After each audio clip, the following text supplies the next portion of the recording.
I guarantee you're using too many time frames, and that's why you're never confident on choosing a bias for the day. All you need are these 2 time frames, and I'll show you how to keep your strategy super simple. First, start off with a 4-hour time frame where you want to identify a trending market. I don't care if it's bearish or bullish. Next up, I want you to identify the nearest 4-hour gap. If price broke structure on the 4-hour, leaving behind a gap on the previous trading day, you want to look at trading back into that 4-hour gap. If price is currently sat inside a 4-hour gap, you want to trade away from that gap following the 4-hour trend. Here's an example.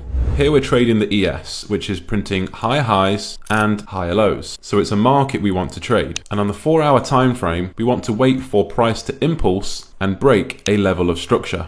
If price breaks that level of structure, leaving behind it a 4-hour gap, the next day we want to trade back into that gap. That's our bias for the day. For entry, we want to use the 15-minute time frame and the New York session for timing. Once Asia and London sessions have played out, we're waiting for New York to open and trade into the highest levels of either the London or the Asia session. When one of these levels is reached during New York trading hours, which is typically between 9:30 and 12:30 Eastern Standard Time, giving us a retrace candle on the 15-minute, we then want to target opposing side liquidity inside this 4-hour gap. Notice how now that 4-hour gap has been mostly filled, and on the move down, price left more gaps in these new 4-hour candles, giving us a new draw on liquidity, and the 4-hour time frame being bullish in trend, we also have a structural high as our next target. So the very next day we will be looking for buys. Let's jump down to the 15-minute time frame, wait for New York open for opportunities. This first day doesn't give us our entry model, but bias was right for the day. 4-hour gap has been filled. The next target is the structural high. So we simply wait for the next day. We mark out the lowest point of London and wait for New York open for timing and a bullish 15-minute retrace candle to close before taking our entry and targeting the structural high. Notice how the trade plays out.